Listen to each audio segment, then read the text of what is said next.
Ayun, magandang umaga mga idolo. Kumusta kayong lahat? At medyo matagal na tayong hindi nakapag-upload ng video. At ngayon magbabalik ulit tayo sa pagbablog kasi gawa ng mga nakaraan ay sobrang busy tayo sa trabaho. At meron lang akong i-share sa inyo ngayon.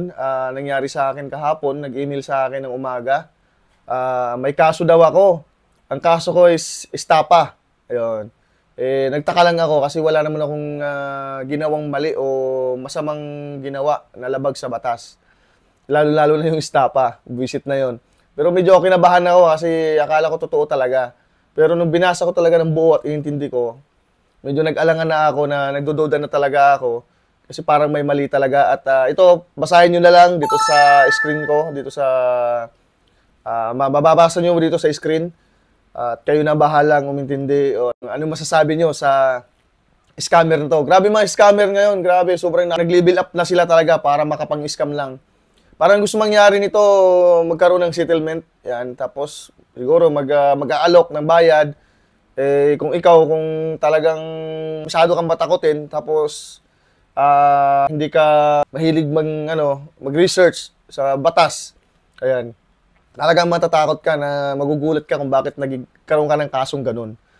Ayan, alam ko na nung time na yon na alam ko parang fake talaga yon, pero para makasigurado ako, kinontak natin si Kuya Attorney Ace Randolph Horado, isang kuya rin o isang attorney na magaling.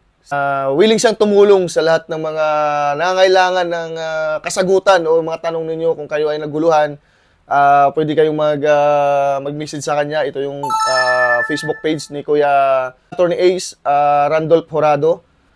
Message nyo lang siya. Marami na siyang natulungan sa mga tulad ko na gusto makasigurado kung ano yung pinadala sa akin na email na kaso na scam lang pala. Ayun, kontakin nyo lang si Kuya Attorney Ace para kayo ay matulungan niya. Napakabait ng tao at handa siyang tumulong sa mga tanong ninyo para kayo ay malinawan o kung kayo ay may gustong linawin o may gusto kayong nakasagutan sa mga tanong ninyo, lalo na sa pagdating sa mga kaso-kaso. Ayan, mapagkakatiwalaan natin si Kuya Attorney Ace Randolph Horado. Napakagaling po na attorney yan. Kaya maraming salamat sa iyo, Kuya Attorney Ace. At nung nag-upload namin mag-usap ni Kuya Attorney Ace, nag-research ulit ako sa Google. Ayun, may lumabas ito. Ayan, may may nagtanong din kung totoo ba to. Ibig sabihin, halos same lang kami ng format na ginamit. Iniba lang yung date o yung buwan. Yung sa kanya, yung August pa, sa akin, September. Ayan.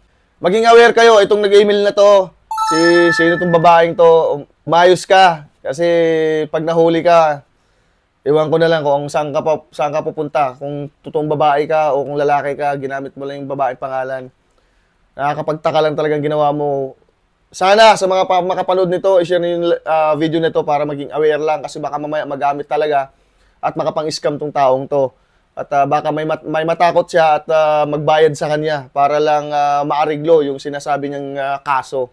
Kaya sana maging aware kayo. Comment down below sa mga na-email ng ganito o napadala ng ganito na mga format o kaso na ito. Nung nag-research ako, may ganung nangyari din at kinuntak daw agad niya yung attorney na nakapaloob dyan sa pangalan na yan at yun ang sabi nga scam nga at hindi talaga siya yun. Ginamit lang talaga ang pangalan ni Attorney Navura. Kaya sa mga scammer dyan, masyado na kayo nag-level up. Hindi kayo magtatagumpay sa ginagawa ninyo. Ako pa yung ginagago ninyo. Akala nyo sa akin, mauuto nyo ako. Yun. Maayos kayo. Huwag kayong mangloko ng tao. Magtrabaho kayo ng maayos. Paano na lang kung yung taong niloloko nyo ay medyo takot sa mga ganyang bagay. Makipag-ariglo agad. Kahit alam naman nila na wala silang kaso. Huwag kayong ganyan. Nakakahiya kayo pag nahuli kayo. Sinasabi ko sa inyo. Manda kayo pag nahuli kayo. Kulong talaga ang abutin ninyo. Maraming salamat. Mag-ingat kayo palagi mga idolo. Sana maging aware kayo kung may nag-email sa inyong mga ito. Tignan nyo na rin mga email ninyo. Baka naka-receive na rin kayo ng mga ganito. Nakakapagtaka lang. Yung real name ko, nasulat niya doon, nalalaman niya. Grabe yung pag-research nila. Sobra, ang galing na scammer na to para makapanipaniwala talaga. Ayan, maraming salamat at ingat kayo palagi mga idolo. magbabalik na muli tayo sa ating pagbablog dahil matagal tayong natigil gawa ng sobrang busy sa trabaho. Shoutout nga pala sa ating immortal bag na handlebar bag. Ayan, napakaganda nito, napakaangas. At meron pang mga klaseng immortal bag. Ayan, pag-inquire lang kayo sa mga online. May makikita kayo kung saan kayo bibili. At maraming salamat, napakatibay ng bag na to. Parang ako.